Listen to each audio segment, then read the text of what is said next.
Saludos, queremos extender una cordial bienvenida a toda la audiencia que está mirándonos a través del internet, como también a través del canal de televisión.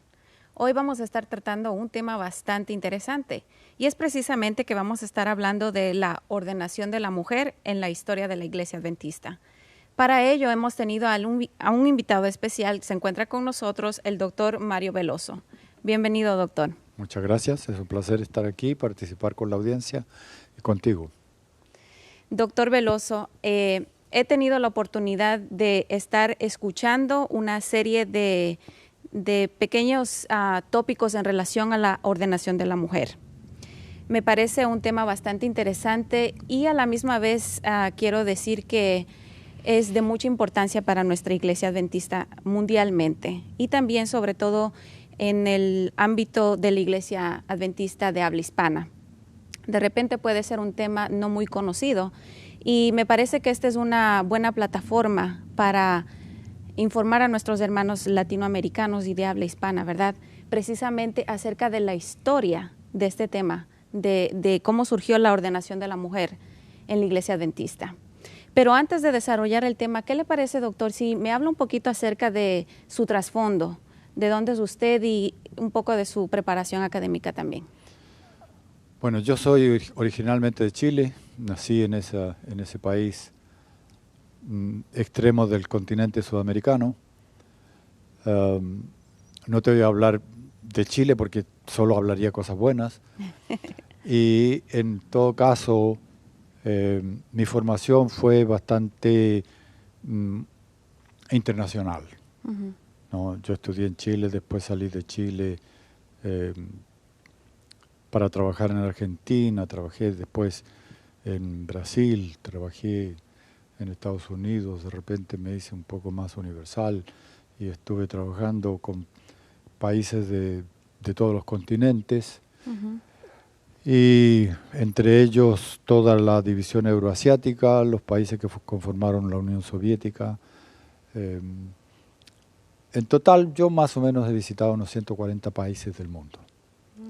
Así que ese es mi antecedente, digamos, social histórico y académicamente estuve incursionando siempre en tres áreas porque me parecía que eran indispensables para la formación teológica. Mi punto central era la teología. Creía que la historia era también un elemento que se requería y que la filosofía también era importante, así que asistí a universidades en busca de esos dos tipos de conocimiento. Y también estuve interesado en las letras, he participado en movimientos literarios, en actividades, en sociedades literarias y en cierta producción de esa área. Es decir, en la iglesia he trabajado desde el pastorado hacia otras áreas como la enseñanza, la administración. Es decir, el Señor me dio oportunidades múltiples y las disfruté todas. Excelente, pastor. Es interesante ver que a lo largo de estos años de experiencia, el Señor lo ha dirigido dándole la oportunidad de continuar con sus estudios, experiencia que precisamente vamos a estar compartiendo con la audiencia, ¿verdad? En base al conocimiento que usted ha adquirido durante todos estos años para tocar un tema bastante delicado, diría yo, como lo es la ordenación de la mujer. Y para ello, pastor, antes de ingresar al tema como tal, me gustaría si usted, por favor, pudiera dirigir esta discusión con una oración, por favor. Padre nuestro, estamos aquí para conversar sobre asuntos tuyos, asuntos de tu pueblo, asuntos que tienen que ver con la manera de ejecutar la misión en este último tiempo cuando tenemos que terminarla. Sabemos, Padre, que vendrán días difíciles, si es que ya no están presentes, y te pedimos que tú nos ayudes para tener una mente clara y sobre todo una actitud transparente delante de ti para seguir tus caminos, para hacer tu voluntad. Ayúdanos a entender cada vez mejor y cuando conversamos ahora de este asunto, ayúdanos a decir las cosas de acuerdo con lo que tú puedas bendecir. Rogamos en nombre de Jesús. Amén. Amén. Muchas gracias, doctor. Entrando ahora de lleno a lo que conlleva este tema, la historia de la ordenación de la mujer en la Iglesia Adventista. Tengo aquí en mis manos precisamente un documento que usted escribió en relación a esto. Y mirando cada página me encuentro con detalles bastante interesantes del origen, historia y sucesos que acontecieron en lo largo de estos años. Sin embargo, cabe recalcar que todo tiene un comienzo. Y es precisamente ese comienzo donde veo aquí que en el año de 1968 surge toda esta incógnita o esta inquietud y se reúne un comité precisamente para hablar de este tema. ¿Qué podría usted decirnos acerca de esto? Bueno, hay algunas cosas que son claras. En realidad no comenzó ahí la historia de esta discusión sobre la ordenación de mujeres en la Iglesia. Yo tomé ese punto de partida porque es el punto moderno y porque el primer intento de estudio en 1881 no fue de consecuencias importantes, sino que fue muy fugaz. Se nombró una comisión para que estudiara el problema y trajera un informe, pero después nunca más se habló, ni se trajo informe, ni se comentó más el asunto, hasta en el año de 1968, cuando vino una pregunta de Europa. Uno de los países nórdicos mandó a la Asociación General la pregunta de si se podía ordenar mujeres o no. Básicamente querían saber si la Biblia o el Espíritu de Profecía tenían alguna cosa contra la ordenación de mujeres. La Asociación General nombró una comisión de 3 y ellos, dentro de poco tiempo, entregaron un informe y el informe decía que no había ningún elemento en la Biblia ni en el Espíritu de Profecía que favoreciera la ordenación de mujeres. Unánime, el informe. Entonces, estaba claro, no había base bíblica ni del Espíritu de Profecía, debía haber terminado todo ahí. Correcto. Pero no terminó. Es una cosa un poco paradójica, pero es así como ocurren a veces las cosas. Y el capítulo se siguió abriendo y abriendo y abriendo hasta que llegamos hoy. Y en ese documento que tú tienes va mostrando la manera como se estiró el proceso y qué razones hubo para que tal cosa ocurriera y las cosas que se dicen y las que se viven, que a veces no se dicen, están en el documento. Correcto. Y es interesante, como usted dice, que el capítulo no se cerró, quedó una brecha abierta y continuó. Y de ahí surge otra reunión más. Y es precisamente la reunión de Moheven Meeting. En el 1973 dice aquí, pero hay una fecha en específico que es de septiembre del 16 al 19. ¿Qué ocurrió en esta reunión? Bueno, en la reunión ocurrió lo que venía ya en proceso, porque tú sabes, cuando se reúne un grupo, antes de que se reúna es nombrado y se asignan trabajos que deben hacer. Todo eso pasó antes, el 73, en la fecha mencionada, se juntaron en Moheven, ese es un campamento de la iglesia, y ahí analizaron los documentos que se presentaron. Y en esa oportunidad se prepararon 25 estudios. Y la mayoría de estos 25 estudios eran a favor de la ordenación de mujeres. ¿Y qué pasa? Que del 68 todo estaba claro que no había base. Correcto. Y en el 73, que son apenas 5 años después, hay una mayoría que está a favor. Algo pasó en ese lapso de tiempo. ¿Qué pasó en ese tiempo que hizo que todo se modificara tan radicalmente en otra dirección? No fue contenidos de la Escritura, ni contenidos del Espíritu de Profecía, porque lo que los miembros de la primera comisión habían estudiado vuelve a estudiarse y no hay ningún agregado de fuentes. Son las mismas fuentes. Y a través de todo el tiempo, como yo fui mostrando en ese documento, se van repitiendo los temas.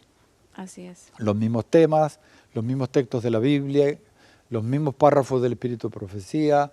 Va una secuencia de estudios sobre lo mismo, que cada vez concluyen con es necesario continuar haciendo estudios. ¿Significa que los estudios estaban mal hechos? ¿Significaba que eran incompletos? ¿Significaba que podría haber nuevas fuentes que no habíamos tomado en cuenta? Nada de eso. Y lo revelaban los discursos. Los discursos que escuchábamos en las reuniones. Yo no estuve en la de Moheven, pero de ahí en adelante estuve en todas. Y iba repitiéndose lo que ya se ve desde la primera vez, que hay un grupo que cree tener la verdad, que sabe que lo que ellos creen es auténtico, está en la Escritura, está en el Espíritu de Profecía, aunque no lo veamos, está, y por lo tanto hay que educar al mundo. Este fue un concepto que se repitió hasta la ofensa. Hay que educar al mundo, porque el mundo no estaba con esto. Quiere decir que en ese lapso de tiempo ellos se dedicaron a educar. Exacto. A la iglesia. Por eso que se repetían los mismos asuntos, y como los delegados venían de todas partes del mundo, ellos pretendían ir transformando la manera de pensar de cada uno. Y no es que uno intuya solamente esto, sino que se decía verbalmente y hasta se escribía. Entonces, esa intención de educar al mundo necesitaba tiempo, porque el mundo no es llegar y decirle, le mandas un email, que entonces no había email, ahora de aquí en adelante ustedes tienen que pensar de esta manera y ya está. No, tenía que ser un proceso largo, un proceso de estudio de la Escritura, para poder ir convenciendo a la gente en el camino de que esto que estaba aquí en Norteamérica era válido para todo el mundo. En realidad, desde Moheven salió claro cuál era la posición de Norteamérica. Así es. Y ahí, por eso que la mayoría de los documentos que se presentaron estaban a favor de la ordenación. Y ahora hay interesante, porque dentro de los documentos que se presentan, aquí dice, hay dos documentos en oposición. Y precisamente quienes entregan estos documentos son mujeres. Son dos mujeres, sí. Y ellas están aquí diciendo en su conclusión, y aquí está dentro de comillas, dice aquí, a pesar de que son vastas las áreas donde la mujer de la iglesia puede servir con distinción, no como ministro ordenado dentro de la iglesia. Esa era la posición de una de las mujeres, y era una señora de mucha influencia en la iglesia, la que escribió ese documento. Y además fundamentó el documento con la Escritura, ¿no? Entonces, y por el hecho mismo de ser mujer, implicaba o transmitía una cierta objetividad, una cierta autoridad, porque no estaba ella haciendo conclusiones simplemente partidistas o de un grupo, sino que estaba leyendo la Escritura y llegando a conclusiones desde la Escritura y desde el Espíritu de Profecía. Y veo también la otra persona, quien también entrega su documento, dice aquí que la mujer debería, dice, estar bajo la supervisión administrativa del varón. Y ella fue muy interesante en su planteamiento. Dijo que si hubiera un caso, supongamos, admitió que podía colocarse mujeres en los departamentos de la iglesia, y abrió el espacio para muchas actividades de la iglesia, menos el pastorado de la iglesia local. La ordenación no la admitió. Entonces, dentro de su criterio estaba el principio de que el que tiene el poder de dirección era el hombre. Por eso, cuando dice que si en alguna circunstancia una comisión se nombrara entre los departamentos donde la mujer fuera la que iba a dirigir, que en ese caso se nombrara un hombre para dirigir. Eso lo dice una señora. Y entonces, esto claro, hizo un cierto impacto la posición de estas damas, y yo no las vi nunca más en ninguna comisión. Bueno, cabe mencionar que mientras estoy leyendo este documento, de esta comisión y de estos documentos, de estos papeles que se entregan, ¿verdad? Ninguno de ellos presentan un fundamento bíblico que tenga el peso para apoyar la ordenación de la mujer. Bueno, los textos bíblicos, ninguno apoya la ordenación de la mujer, a menos que se recurra a interpretaciones de los textos. Exacto. Hay interpretaciones que apoyan a la mujer, pero no textos. Exacto. Los textos bíblicos son claros y, bueno, decimos son claros, para ellos no eran claros. Entonces ellos planteaban una serie de argumentos para incorporar dentro del texto sencillo de la Escritura la idea de que se podía también incorporar a la mujer. Y eso ocurrió con textos de Pablo, en sus cartas, con textos de Pedro, y con toda clase de textos de Elena de White. En realidad, de Elena de White se estudiaron básicamente tres textos que insistieron en ellos y se han venido estudiando a través de todos los tiempos. Desde ahí para acá, siempre los mismos textos, no hay más, porque no hay más referencia a ordenación, sino esos únicos tres textos de Elena de White en los que habla o de ordenación o de imposición de manos en mujeres, y era solamente la aclaración. Y cada vez una interpretación de esos textos trae la idea de que sí, que están incluidas las mujeres, pero en realidad, analizando los contextos y los textos en sí mismos, no hay tal cosa. Y de hecho, ya que usted menciona una de las citas que es tomada de la hermana White, esta es la cita que se menciona aquí, dice: las mujeres que están dispuestas a consagrarse con parte de su tiempo al servicio del Señor deberían ser asignadas para visitar a los enfermos, mirar a los jóvenes y ministrar en las necesidades de los pobres.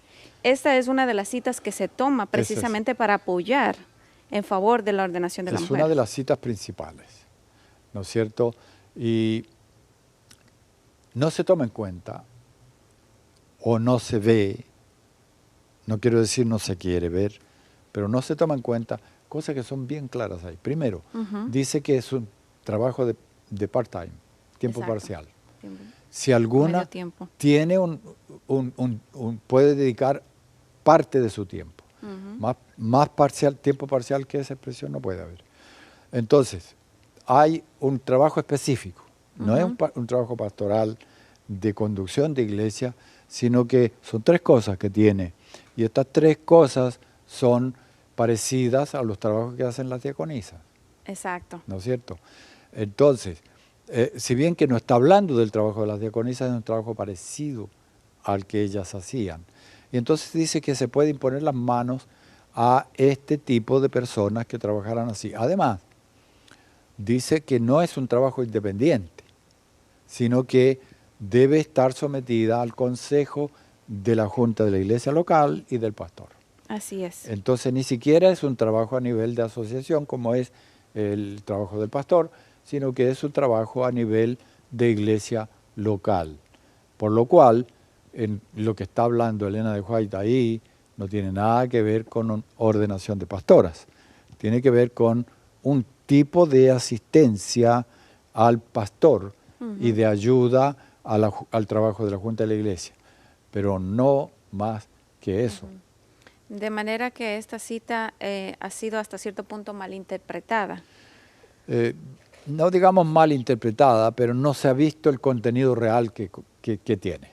Okay. ¿No? Y entonces, por un lado, hay quienes leen de ese otro modo más general como un contenido para autorizar a cualquier mujer para el pastorado cuando no alcanza. Si yo llego a un ejército y le digo, esta persona puede ser suboficial, no significa que puede ser oficial. Correcto. ¿No es cierto? Significa que en esos términos y en esas condiciones puede, pero no en otras. Entonces, ahí es donde está la lectura un poco con objetivo, que a veces todos los lados de una cuestión podemos tener el riesgo corremos el riesgo de hacer. Ahora, surge otra pregunta. En 1984 se habla de dar permiso para ordenar a mujeres ancianas. ¿Qué nos puede comentar acerca de esto? Bueno, ocurrió.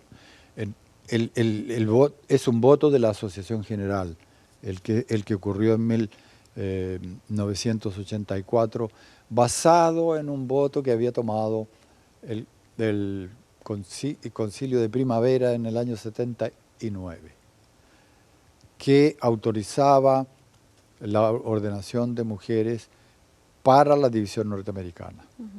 Entonces, en el 84 se volvió a estudiar el asunto y convencieron a los delegados del mundo entero que se aplicara este voto a todo el mundo. Pero tenía dos problemas esta cosa. Primero, que no tenía base bíblica. Segundo, que era un voto del concilio anual de la Asociación General. Y por lo tanto, no iba a poder utilizarse como una autorización real, plena. ¿Por qué? Porque esto relacionado con las ancianas es una cuestión del manual de iglesia. Y el manual de iglesia tiene una posición de ancianos masculinos. No tiene la posibilidad de mujeres como ancianas. Entonces tenía obligadamente, que si se iba a tomar en serio este asunto, que haber ido al Congreso de la Asociación General para tomar una acción que corrigiera el manual de iglesia y que incorporara el aspecto femenino en los ancianos. Pero bíblicamente, anciano, obispo o pastor es lo mismo. Entonces, simplemente no llevaron ese voto a la Asamblea de la Asociación General. Y al no llevarlo, se pusieron al voto en una situación de un asunto que está en trámite, que no concluyó su trámite. El trámite concluía en el Congreso, no concluía en otro lugar. Y entonces, al establecer punto final antes del punto final, entonces quedó en que las divisiones del mundo, la gran mayoría de las divisiones del mundo, no quisieron adoptarlo porque no tenía base bíblica y porque además no había cumplido con los trámites normales internos de la iglesia.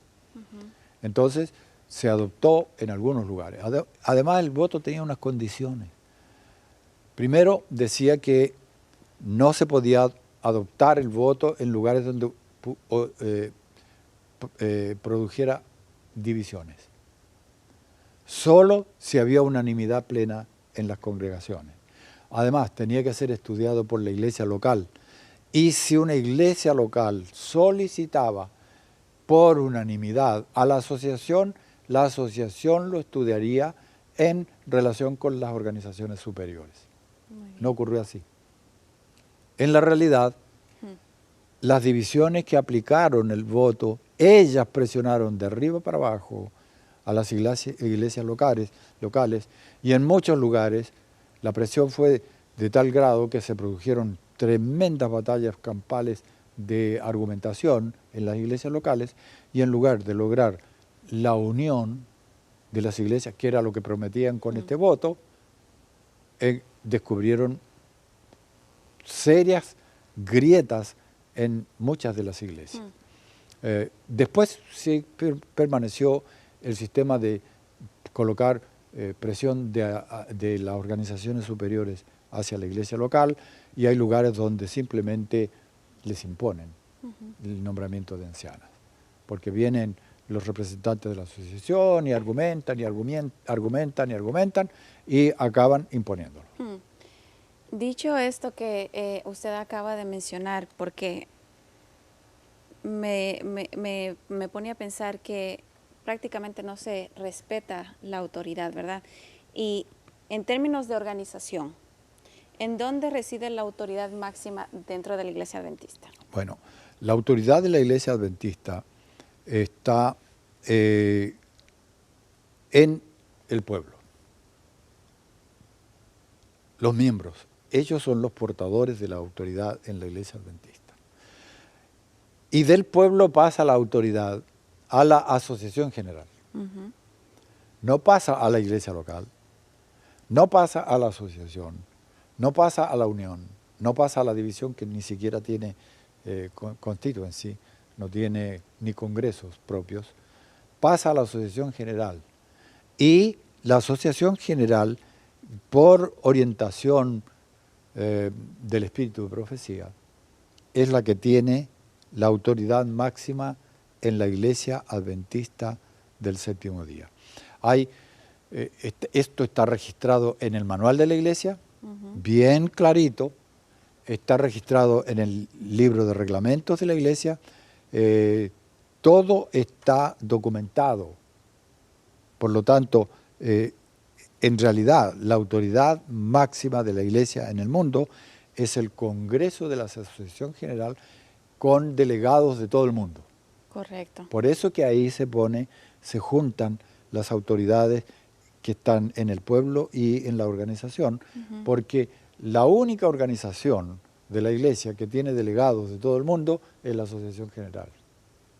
Los otros, nadie puede establecer reglas de procedimientos o de conductas o de procedimientos ni eclesiásticos ni de ninguna forma, porque no tiene la autoridad sobre el mundo entero. No puede una asociación legislar para el mundo entero, no puede una unión para el mundo entero, no puede una división para el mundo entero. Solo puede hacerlo la Asociación General en un congreso con delegados de todo el mundo. Una vez que están esas condiciones dadas, entonces sí podemos tomar determinaciones que afecten a la Iglesia entera. Y según los documentos, una vez que la Asociación General ha tomado una determinación, todas las organizaciones tienen que aceptarla. Todas, de todos los niveles. ¿Por qué? Porque si no es así, entonces la Iglesia no tiene unidad. Correcto. Y hay dos cosas que son sacratísimas para la Iglesia como organización. Uno es la unidad, que también viene de la Biblia. Cristo mismo dijo que debiéramos actuar en unidad, lo dijo en la oración sacerdotal antes de ascender, lo reveló al apóstol San Pablo y otras escrituras. Está todo en la escritura. El segundo punto es la misión. Nosotros estamos organizados como iglesia. Dios nos mandó la organización de la iglesia precisamente para que tengamos unidad para predicar el Evangelio en el mundo, para cumplir la misión. Entonces, estos dos elementos son fundamentales. Y por eso que usted puede oír permanentemente, tanto a los que están a favor como a los que están en contra, diciendo que la posición de ellos va a favorecer el progreso de la misión en el mundo. Los dos lo dicen así, atrevidamente. Sin embargo, podemos mirar nosotros el mundo. ¿Cuáles son los lugares del mundo que crecen y en donde la misión avanza? Son los lugares que están en contra de la ordenación de mujeres. Y los lugares donde están a favor no crecen, o crecen muy poquito. Muy poco. O están en retroceso. Entonces, el argumento de que este asunto les va a ayudar a crecer a avanzar con la misión, en la realidad está jugando en contra de ellos, porque no logran conseguir que se produzca el avance. Y no porque estén solo ocupados en la discusión, ellos ya tienen mujeres ordenadas. Y en la medida que han ordenado mujeres tendría que notarse el avance, y lo que se observa es lo contrario. ¿No? Porque ni siquiera vemos una tendencia fuerte de ordenar mujeres para el avance de la misión, sino que hay unas pocas en pastorados y hay otras en funciones administrativas y otras en funciones hasta de secretaría en algunos lugares, pero que no tienen nada que ver con la ejecución allá de la misión en el avance de la predicación. Bueno, todo eso es más una argumentación que una realidad. Ahora, avanzando un poquito con lo que conlleva la historia, ¿verdad? Háblenos lo que ocurrió en el Concilio Otoñal de 1989. Bueno, ese fue un concilio muy especial. El Concilio Otoñal es la reunión anual de la Asociación General en donde se reúnen delegados de todo el mundo. Vienen de todas las uniones, viene gente de las asociaciones, vienen dirigentes de todas las divisiones, el equipo administrativo de todas las divisiones están en la reunión del concilio anual. Es un grupo grande que se reúne en Washington cada año. Entonces, el 79 resultó ser, el 89 resultó ser un momento muy importante porque para el siguiente año era una reunión de la Asociación General en sesión, con delegados, ya no solamente dirigentes que vienen, sino delegados que vienen de todo el mundo. De todo el mundo. Sí, son más de 2.000 los delegados que vienen, oficiales, y en esas reuniones se reúnen 70.000 adventistas, 60.000 adventistas. Son reuniones muy grandes. Entonces, como el 89 se iba a tomar el voto de lo que se presentaría en el 90, y el voto era en relación con la ordenación de mujeres, entonces se produjo una cierta convulsión en el concilio anual, debido precisamente a eso, que había mucha gente que quería que se aprobara. Pero las comisiones, hasta ese momento, todas las comisiones que se produjeron, que hubo reuniones en la década del 70, hubo 3 reuniones, en la década del 80 hubo otras 2 reuniones, y ahora veníamos con la propuesta para el Congreso. Entonces, todo esto generaba una expectativa muy grande, y por causa de esa expectativa, el Congreso, la reunión fue muy, en algunas medidas, angustiante. El presidente, por ejemplo, para ilustrar, el presidente de la división norteamericana, que era el que dirigía la defensa de la ordenación de mujeres, hizo en un momento determinado un pedido bien dramático. Rogó al grupo, miembros del concilio anual, que por favor aprobaran, porque esto era indispensable para la división norteamericana.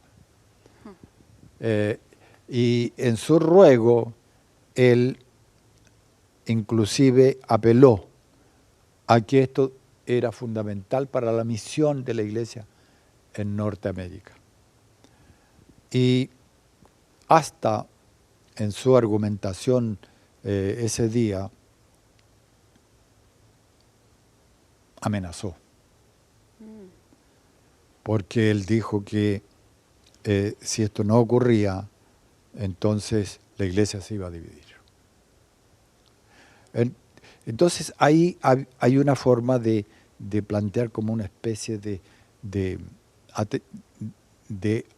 acto de atemorizar a la gente, o de apelar a la sensibilidad, en el sentido de que si ustedes no hacen esto va a estar muy mal para todos.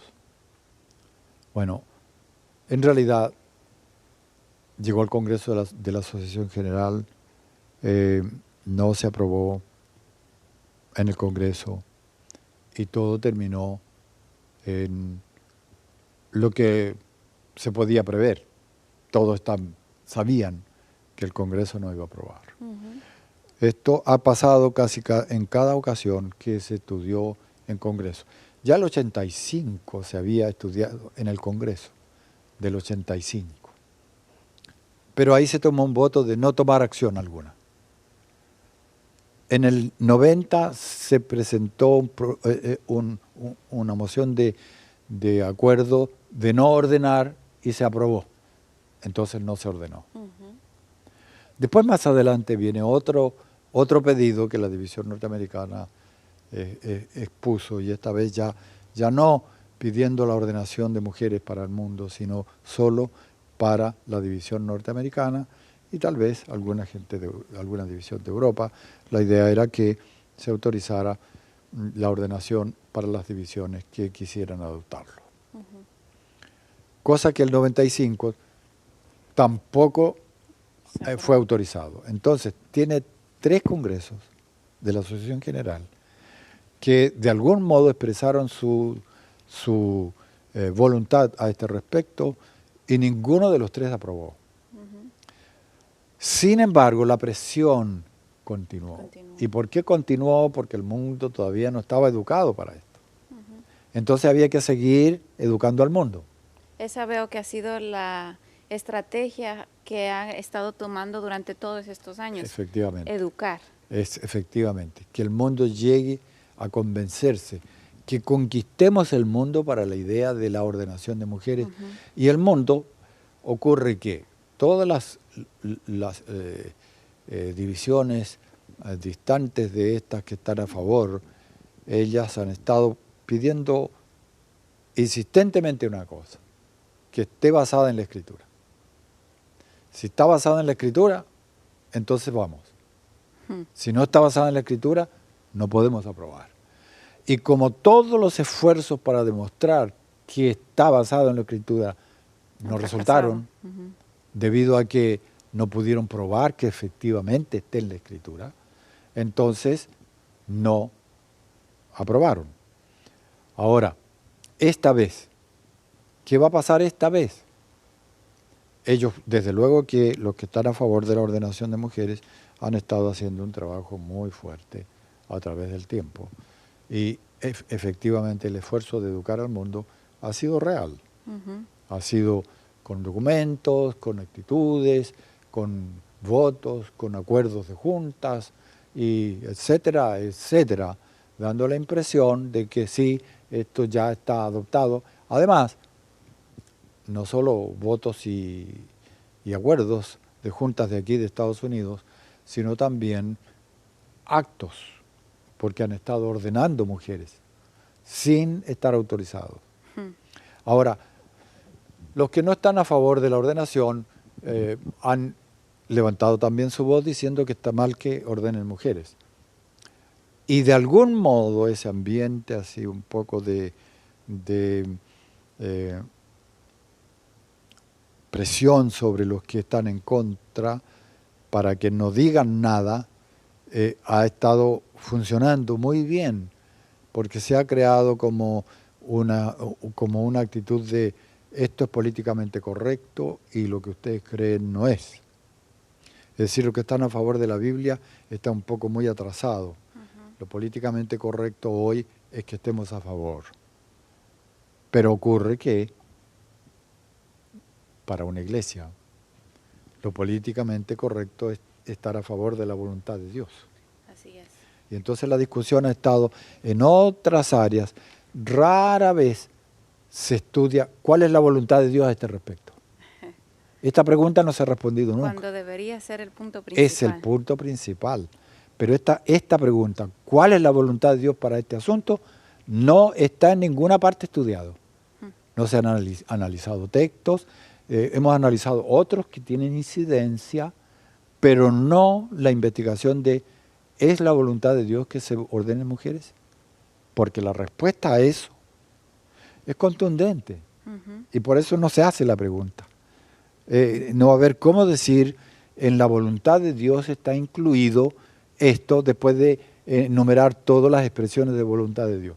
Cuando, por ejemplo, si le preguntamos a Dios, ¿cuál es tu voluntad para el casamiento? Creó a Adán y Eva, él mismo los casó, el casamiento es un casamiento de un hombre con una mujer. Así es. Punto y final. Agregarle otras cosas, ¿cómo lo haces? Tomando en cuenta la escritura como tal. No puedes. No. Entonces, una vez que tú repasas los textos en que habla de ordenación en el Antiguo Testamento de sacerdotes, en el Nuevo Testamento de pastores y ancianos, te vas a encontrar con el mismo problema. Que Dios siempre dijo hombres, no, está referido a masculinos, está en la práctica entendido así. Pablo dijo cosas que la gente de su época las entendió claras y por eso nunca nombraron a una mujer anciana. Lo cual evidencia que los que estaban en el tiempo que él escribió las cosas o que él las predicó tal vez también entendían bien. Porque hay unanimidad en todo, en toda la práctica cristiana de la época. Así Entonces, por ahí estamos viendo que no va a ser posible incorporar elementos, entonces no preguntemos cuál es la voluntad de Dios.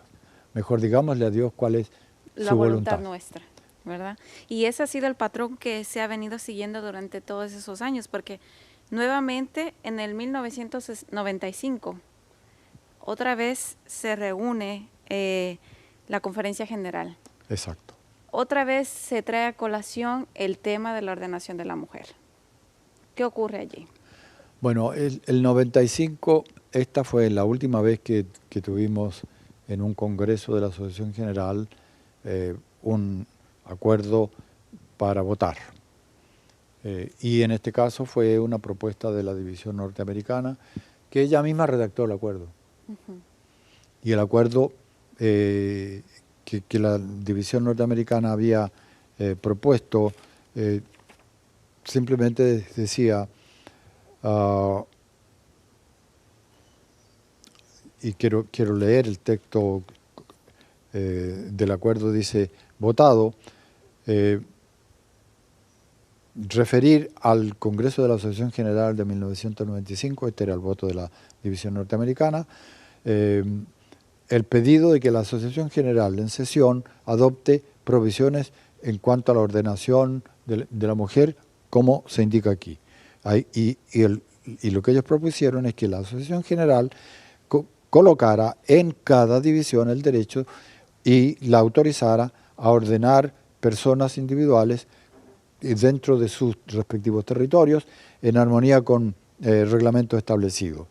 Y en adición, que donde las circunstancias lo permitieran, la división pudiera autorizar a las organizaciones que calificaban a individuos con respecto al género.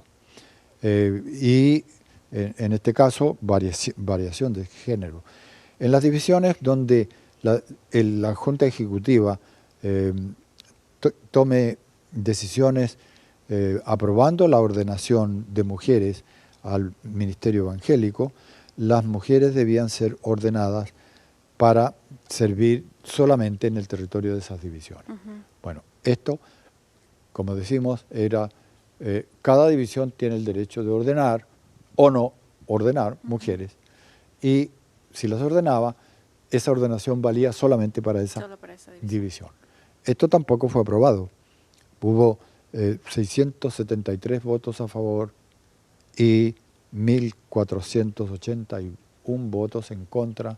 Se negó la autorización a la división norteamericana y otras para ordenar. Más de la mitad prácticamente. Sí, sí, son 808 votos adicional en contra. En contra, más. ¿No? Así que en este aspecto hemos estado en una imposibilidad de lograr que el mundo concordara. Es decir, que el proceso de educación del mundo se encontró con una barrera imposible de superar. Hasta ahora por lo menos. Y si se llegara a cambiar esta actitud, no va a ser porque el mundo esté convencido de la ordenación. El proceso de educación está destinado a fracasar completamente. Si se llega a estimar esto como aceptable, va a ser sobre otras bases que ya no son las bases bíblicas. ¿Por qué? Porque se va a basar en interpretación de textos más que contenido de textos. Y hay que hacer una distinción bien clara entre el contenido de un texto y la interpretación del contenido. El contenido es parte de la revelación que Dios nos da. La interpretación del texto es el modo como el ser humano lo lee. Y entre la configuración del texto por revelación de Dios y el modo como la persona lo lee, hay un método. Entonces la divergencia está en el método de lectura del texto. Eso, mientras se utilice un método que no es el método bíblico, vamos a tener una lectura que no es el contenido bíblico. Va a haber una lectura, interpretación errónea. Va a ser una interpretación, como quiera que sea, admitiendo la posibilidad de que fuera verdadera. Va a ser sobre una interpretación, ya no sobre el texto mismo. Y lo que tenemos que hacer es una decisión basada en el texto bíblico, que eso es la revelación de Dios, ¿no?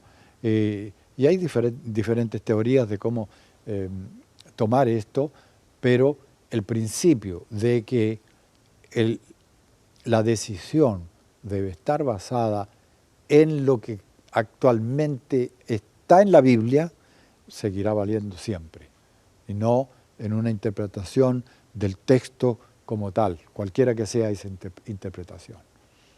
Ahora, doctor, hemos mirado ya a algunos sucesos que han ocurrido a lo largo de la historia, reuniones distintas que se fueron suscitando en estos años.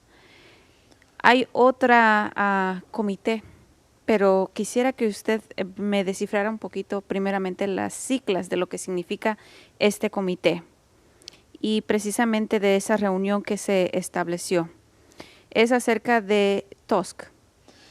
Bueno, esa sigla está basada en el nombre inglés. Y es Theology of Ordination Study Committee. Comisión de estudio de la ordenación y entonces de la teología de la ordenación. Esto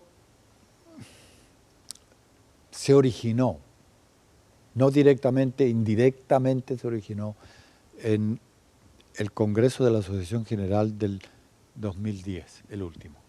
Porque estos congresos ocurren cada 5 años. Entonces, varios de los delegados hicieron comentarios fuera de agenda en cuanto a la ordenación, cuando iban al micrófono para hablar sobre algunos asuntos que estaban en agenda, incorporaban el tema. Y se repitió y se repitió. Entonces, ¿qué pasó?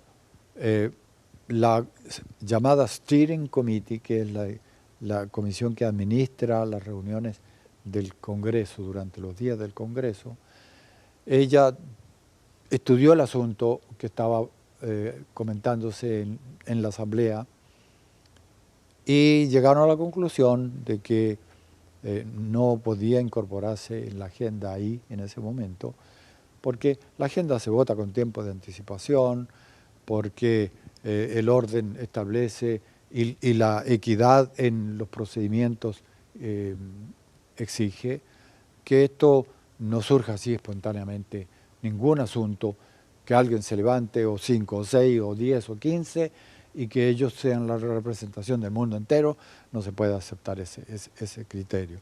Entonces, no se podía incorporar en la agenda inmediatamente. Pero hubo una disposición de la comisión de tal vez estudiarlo después.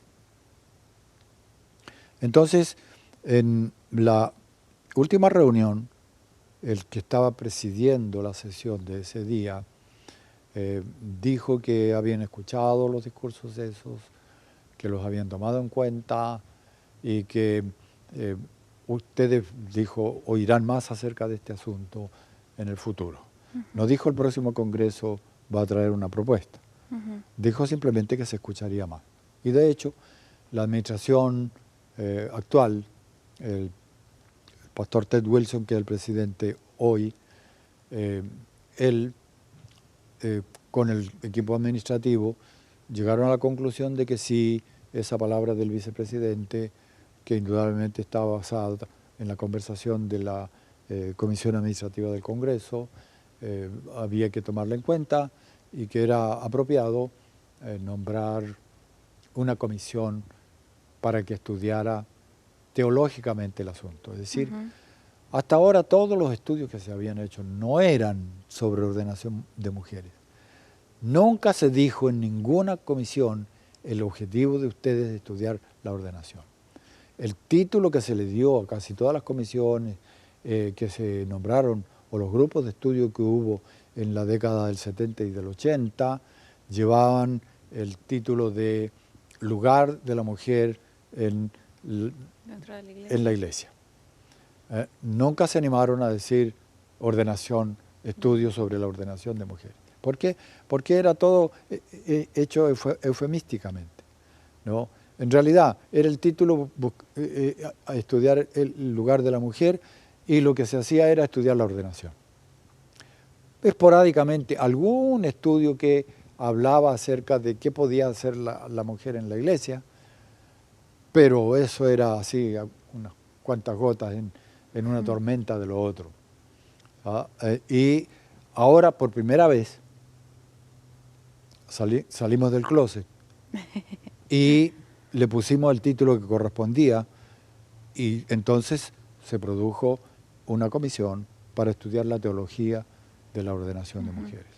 Y hemos estado por 2 años en este proceso. Se nombraron una comisión grande con representantes del mundo entero. ¿Cuántos representantes componen esta comisión? Estaba compuesta por 106 miembros. De esos 106, la mayoría residían aquí en Norteamérica. Se nombró 2 representantes por cada división. Son 13 divisiones en el mundo. Entonces serían 26 de representantes de las divisiones. La división norteamericana, que es la que está aquí, entonces tenía 2 delegados. Los representantes de las divisiones del mundo eran 24. El resto de los delegados, casi todos residentes de Norteamérica. Así que estaba una pesada representación de residentes de Norteamérica. No digo que estaban todos a favor de la ordenación, pero eran todos residentes que estén a favor o en contra, están presionados por la realidad de Norteamérica. Así es. Presionados desde muchos puntos de vista. En primer lugar, porque si tú estás en un ambiente que tiene un esquema de lo que es correcto, políticamente correcto, no corresponde a la iglesia, pero por analogía usamos la frase, entonces si tú estás fuera de eso que es considerado políticamente correcto, puedes correr riesgos. Hay problemas. Hay problemas contigo. El menor de todos los problemas es que vas a aparecer como un anticuado, como un ignorante, como un no cristiano porque no sabe ser tolerante, y toda la descripción de la línea dura, de la personalidad legalista, de este criterio un tanto separatista de la iglesia, porque ellos creen que el que está muy firme en la doctrina cree en la ausencia de error en las palabras, y creen que no se permite ningún estudio en profundidad de la escritura, sino que es un estudio superficial. Es decir, es una imagen bastante detestable de quien está en contra aquí en Norteamérica, y aunque tú estés en contra, no deja de presionarte esa imagen, porque nadie quiere estar en la piel de un ogro. Así Y entonces, eso por decirlo menos, Ujú. porque eso es real, es absolutamente real. Y además, hay otras cosas que están involucradas, por lo tanto, hay una presión, si estás en contra. Y por el otro lado, los que están a favor, hay una cierta glorificación de esa gente. ¿Y quién no quiere jugar el papel de héroe? Exacto, el ¿Ves? papel del bueno. El papel del bueno. Entonces, hay presiones. No digo que esté mal una cosa ni la otra, sino que hay presiones que están ejerciéndose en todos los que residen en Norteamérica. Y cuando la mayoría de ese lado está en una comisión, tiene que haber un factor de influencia en cualquier conclusión que llegue a la comisión. Ujú.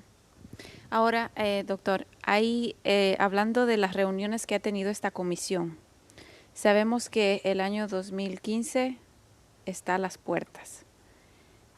Una vez más se reúne el Congreso General con representantes de todo el mundo, como usted mencionaba, representantes que vienen hasta 60,000, 80,000 personas.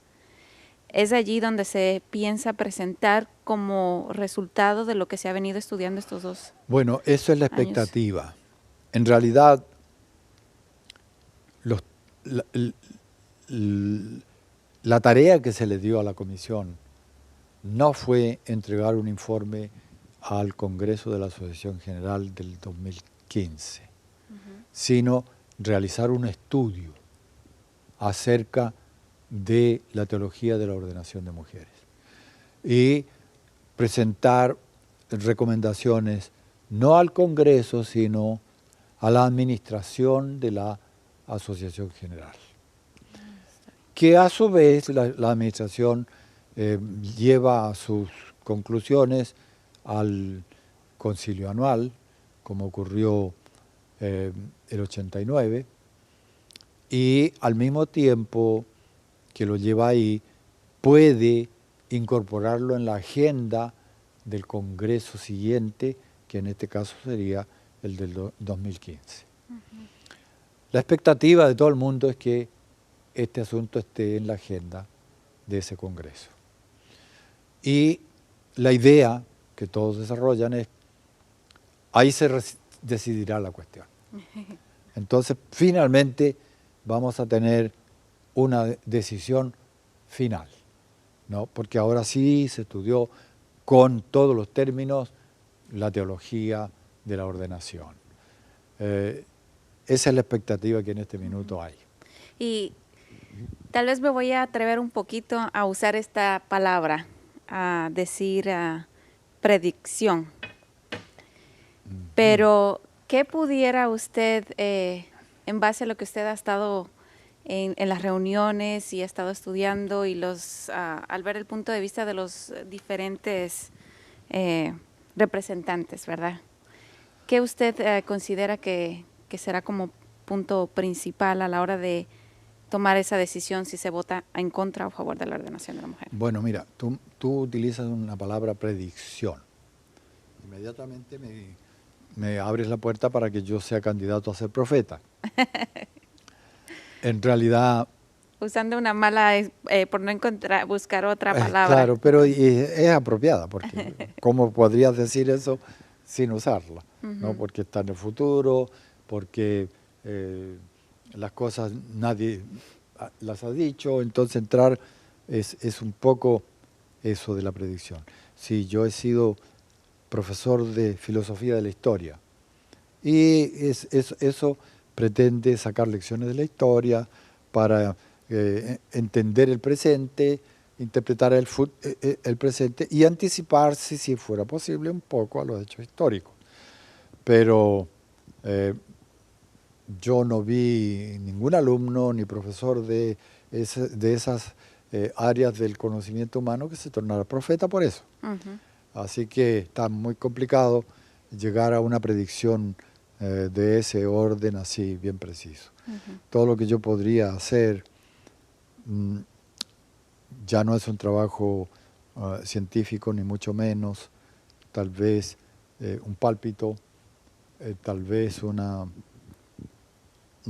un guessing, tal vez un intento de querer encontrar sentido en lo que, por causa de estar en el futuro, todavía no lo tiene.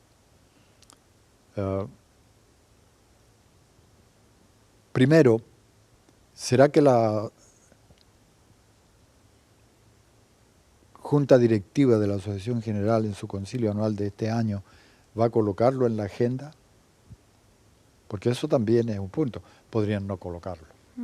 Si no lo colocan, están en toda su atribución. Es decir, no es automático que vaya al Congreso de la Asociación General. Dicho esto con claridad absoluta, yo pienso que sí lo van a colocar. Ahora, otra pregunta que surgiría ahí es, ¿cómo lo van a colocar? Eso ya es más preciso y es más difícil de predecir. Porque yo estoy seguro que hay miembros de la comisión que van a votar este asunto ahora dentro de una semanita o más, que no tienen idea de cómo va a estar. Así que ni ellos pueden hacer una predicción de esta cosa, cómo va a ir, ni siquiera si va a ir. La intuición más evidente es que sí que lo van a mandar, pero cómo lo van a mandar, ahí está la cosa. Hay ciertas fuerzas en acción que están tratando de que vaya de una forma o de otra. Hay un cierto grupo que le gustaría que fuera redactado de tal forma que la opción sea sí o no. Que se autorice la ordenación de mujeres. ¿Sí o no? Sería lo más sencillo, lo más simple, lo menos confuso. Posiblemente no sea así. Y digo posiblemente no sea así por causa de la manera como concluyó la Comisión de Estudios de la Teología de la Ordenación. Si hubiera concluido con un acuerdo unánime, entonces sería muy fácil predecirlo. Va a ser de esta manera como concluyó la Comisión. Como ha sido en el pasado, lo que la Comisión concluyó en cada uno de esos casos fue lo que se llevó al Congreso de la Asociación General y se votó finalmente. Ahora no hay tal acuerdo porque hay 3 posiciones. Ya no fueron 2 nomás. Ahora son 3. No. Ahora es una tercera. Ahora estamos con 3 posiciones, que en realidad es una ficción, porque la tercera posición es lo mismo que la segunda. La primera es no ordenar mujeres o reservar la ordenación para pastores de sexo masculino. Y la número 2 es permitir que las divisiones elijan las que quieran tener solamente hombres, que decidan eso, y las que quieren tener hombres y mujeres, que lo decidan.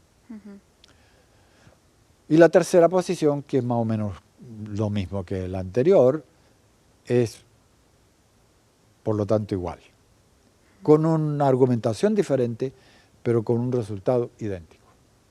Entonces, realmente tendrían que ser 2 las posiciones.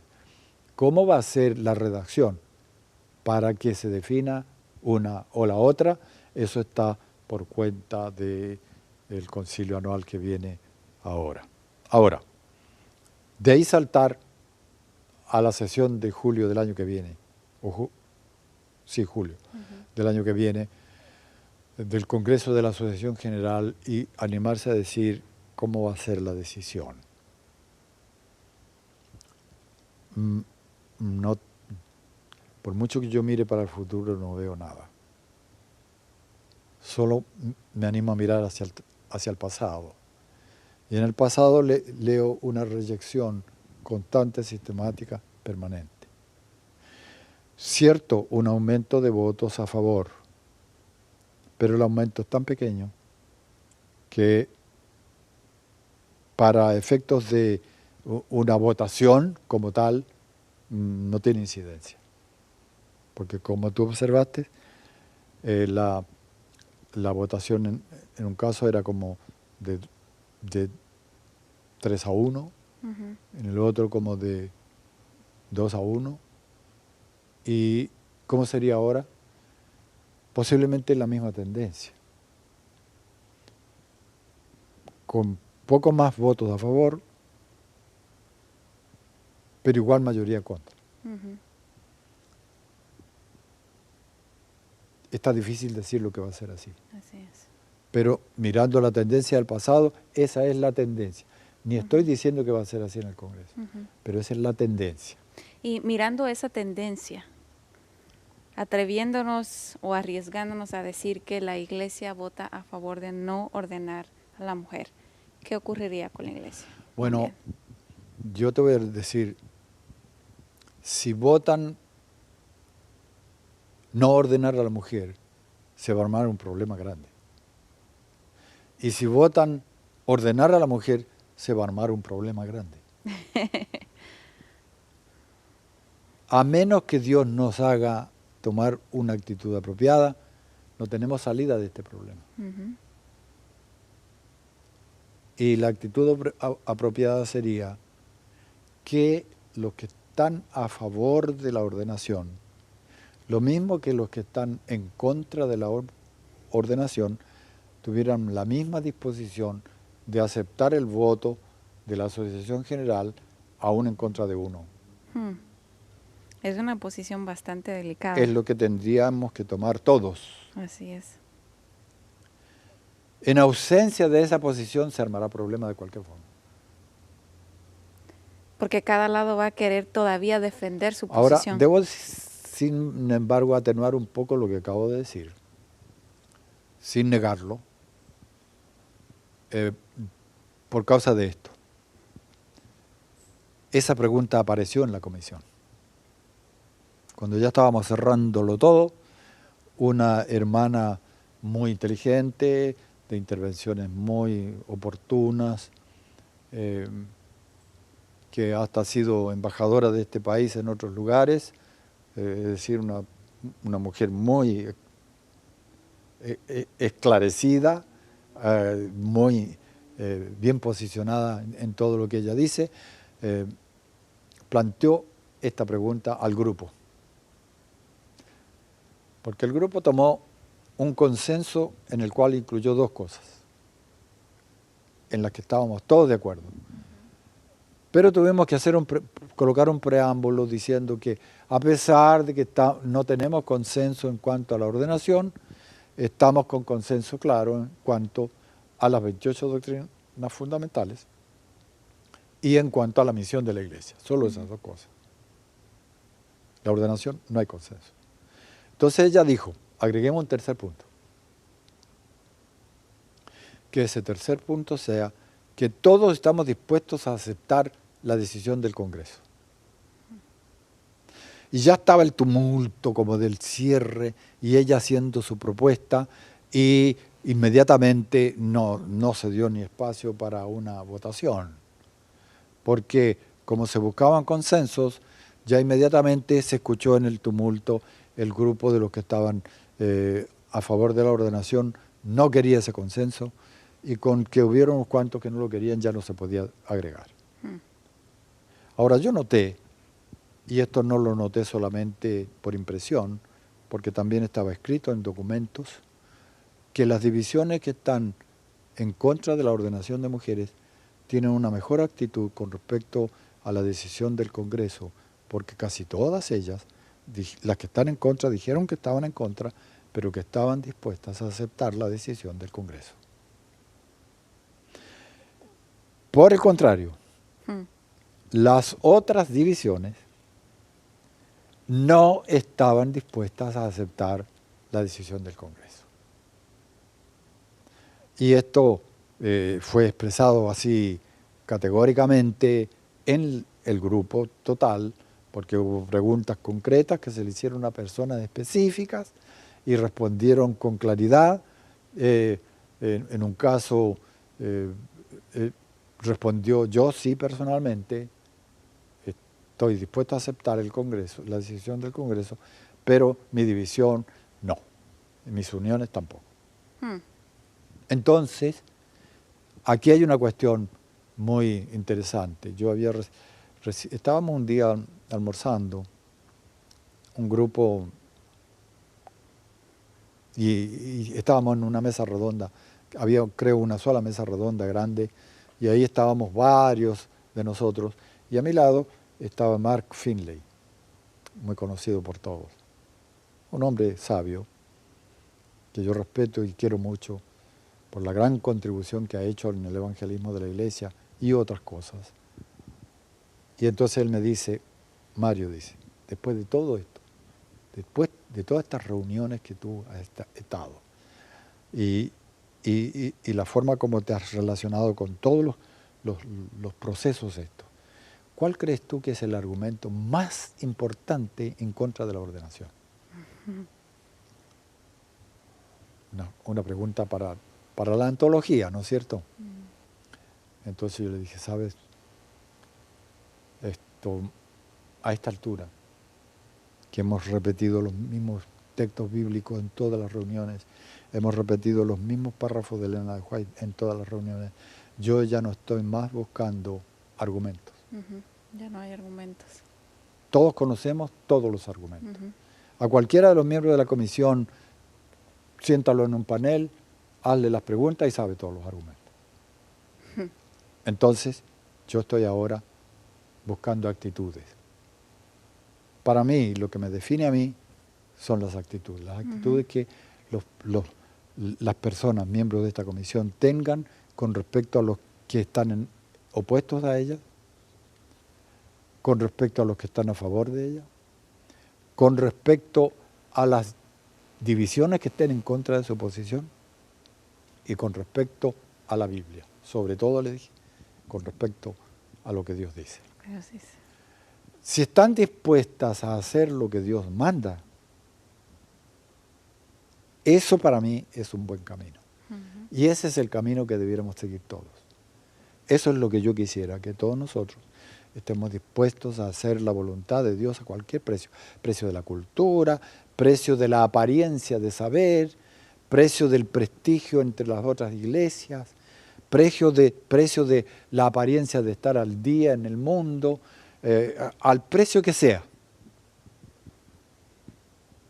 Si tomamos esta actitud, el Señor nos va a bendecir y nos va a llevar hacia un fin glorioso como lo tiene prometido. Y este fin es fin de la misión, es fin de la historia humana, es fin del pecado, es una cosa muy grandiosa. Entonces nosotros necesitamos estar realmente en sintonía con Dios. Así es. ¿Por qué? Porque lo que está delante de nosotros es muy grande para una fuerza tan pequeña como la fuerza de la Iglesia Adventista. Entonces necesitamos estar en condiciones de ser canales, cada uno de nosotros, para que el poder de Dios entre en acción en la Iglesia. Y si no estamos dispuestos a conocer, a aceptar su voluntad, entonces no estamos dispuestos a que Dios intervenga, porque el que, dijo Cristo con toda claridad, que el que quisiere conocer la doctrina, la conocerá si está dispuesto a hacer la voluntad de Dios. Así es. El que hiciere su voluntad, ese conocerá de la doctrina. Si estamos dispuestos a eso, vamos a tener toda la revelación, toda la conducción del Espíritu, toda la guía de Dios, todo el poder de Dios en la decisión, y vamos a andar unidos y vamos a ir al desarrollo final de la misión. Si no, Dios nos libre de lo que viene. Usted mencionó algo importante. Había precisamente leído en este documento esa experiencia que usted expresa con el pastor Finley, que usted estaba más analizando la actitud, ya no los argumentos. Como iglesia, ¿cuál debería ser la actitud frente a estas divisiones que han optado ir en contra de lo que ya la iglesia anteriormente ha votado en no apoyar la ordenación de la mujer? Mira, esto es una pregunta muy complicada de responder, porque tú me estás agrupando lo que parece ser natural, una parte de la iglesia que sigue las decisiones de la Escritura, que sigue las decisiones de los congresos, y otra parte que no sigue una ni la otra. ¿Cómo tienen que tratarlos los que están queriendo hacer la voluntad de Dios? Yo estoy seguro que en cuanto a las personas, el trato tiene que ser mucho mejor que el trato a los enemigos. Y el trato a los enemigos, el Señor dijo que si te hieren una mejilla, hay que poner la otra. Ponle la otra. ¿No? Y si te quisiera cargar por una milla, ve con el 2. Entonces yo creo que ese espíritu está claro en la Escritura. Hay que tratar a las personas como personas, con el afecto, con el amor, con la caridad cristiana, con la comprensión, como está descrito en la Escritura. No hay otra alternativa si vamos a ser cristianos. Ahora, hay otra dimensión de esto. Y esa dimensión está en el plano de las ideas. Tú sabes que a nosotros Dios nos trata en el plano de la personal con una misericordia infinita, dispuesto a perdonarnos todo. Pero si tú persistes en el pecado y tú llegas al pecado contra el Espíritu Santo, entonces la situación es completamente otra. Yo eso lo dejo a Dios, porque gracias a Dios que Él a nosotros nos dejó solo la predicación del Evangelio. El juicio lo reservó para Él. Y sobre todo el juicio final. Entonces, como Él se guardó el derecho del juicio, ¿para qué yo voy a enjuiciar anticipadamente a quien todavía ni siquiera es culpable? No, porque mientras estamos en el estudio, somos todos parte del estudio. Y el Señor tiene sus modos de juzgar las cosas, no solo en el juicio final. Él tiene sus maneras de juzgar ahora, aquí, las cosas. Sobre todo las que tienen que ver con su iglesia. Porque el Señor dice que la iglesia es la niña de su ojo. Entonces, no es cuestión de empezar a tirar piedras contra la niña del ojo de Dios y esperar que nos hagan un monumento con esas piedras. Es cuestión de que Dios también tiene sus formas de proceder, también tiene sus actitudes, también tiene sus formas de ejecutar juicios anticipados. Lo ha hecho en el pasado, lo puede hacer en el futuro. Y yo te quiero decir con esto que nosotros tenemos que estar abiertos a lo que Dios diga. No solo en cuanto a aceptar o no aceptar la ordenación de mujeres, sino también en cuanto a aceptar o no aceptar los que estén opuestos al punto de vista que uno considera que es auténtico y válido. Porque yo considero que mi punto de vista viene de la Biblia. Pero yo tengo colegas que están en el otro lado que piensan lo mismo acerca de su punto de vista. Así es. Entonces, voy a admitir que en este caso los dos necesitamos ser juzgados por Dios. Y lo que Dios juzgue y determine, tenemos que aceptarlo los dos. Si juzga que estamos nosotros, los de un lado, equivocados, o si juzga que los del otro lado están equivocados, que Él resuelva. Y que Él nos libre de las consecuencias, más a la iglesia que a los individuos. Yo no estoy tan preocupado con las consecuencias que puedan venir sobre nosotros como personas individuales, porque cada uno recibe las consecuencias de acuerdo a sus decisiones personales. Y si yo resuelvo aceptar esta lectura de la Biblia y el otro resuelve aceptar esa lectura de la Biblia, él y yo somos igualmente responsables en la decisión que hemos tomado.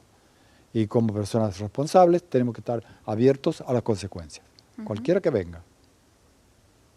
Y esas que vienen del Señor. Mira, en el peor de los momentos, David, cuando estaba en la peor angustia de sus castigos por sus pecados, él le dijo al Señor que yo caiga en manos del Señor. que no caiga en manos de los enemigos del Señor, que yo caiga en manos del Señor. Yo creo que esa es la actitud que nosotros debemos tener. Caigamos todos en la mano del Señor y que el Señor haga la definición tanto del asunto en discusión como de las personas que estamos comprometidas con esta discusión. Porque los que estamos en la comisión no solamente tenemos la responsabilidad de un miembro de la iglesia, tenemos una responsabilidad de orientación a todos los miembros de la iglesia. Y a los futuros miembros que se están agregando. Y el futuro de la iglesia lo estamos poniendo en juego. Entonces, hay unas consecuencias. ¿No creas tú que es una honra estar en esta comisión? Estar en esta comisión es un riesgo muy grande para cada uno. Una responsabilidad enorme, porque determina lo que la iglesia va a adoptar en el futuro. Y si yo estoy participando en esta conversación, es precisamente por eso. Por la responsabilidad de traspasar la experiencia vivida por unos pocos que le corresponde a la iglesia entera como experiencia. Nosotros hemos sido representantes de la iglesia en esta comisión.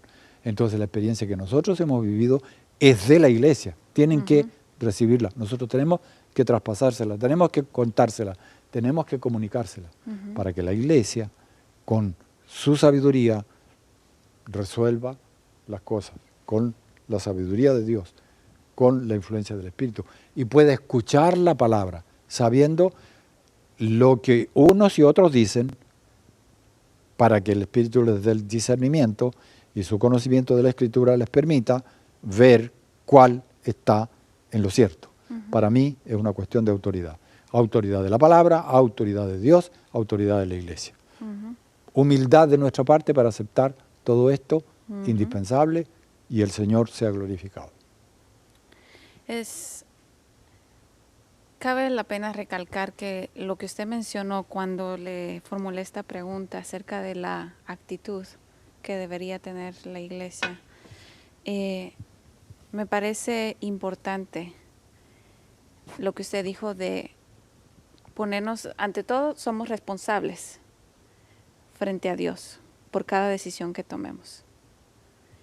Y el consejo bíblico del cual usted hizo mención de la actitud hacia nuestros enemigos, es la actitud que deberíamos tener siempre hacia nuestro prójimo. Exacto. De poner una mejilla cuando se nos ha bofeteado la otra. Porque es muy importante tener una actitud como esta, ¿verdad? Mirando todo lo que está aconteciendo y mirando de pronto distintos sucesos que van a seguir pasando.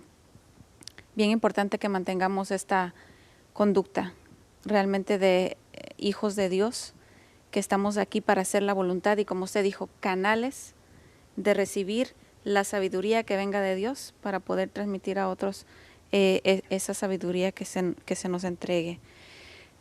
Yo sé que el tiempo se nos está acortando, y a manera de recapitulación, ya a manera de cierre, en cuanto se ha estado hablando de la historia de la ordenación de la mujer en la Iglesia Adventista, un pequeño resumen que pudiera compartir con la audiencia que está mirando estos momentos. Sí, un resumen, pero no voy a hacer un resumen de datos, voy a hacer un resumen de actitudes, porque al final de cuentas esto es lo que para mí en estos momentos importa más. En ese proceso de enseñar al mundo hay una actitud. Yo tengo la verdad, tú no la tienes, tengo que iluminarte y tengo que darte el tiempo para que seas iluminado. Es decir, es una mirada desde arriba hacia abajo, de superioridad a inferioridad. Nosotros, los países desarrollados, con respecto al resto del mundo, tenemos una cosa superior.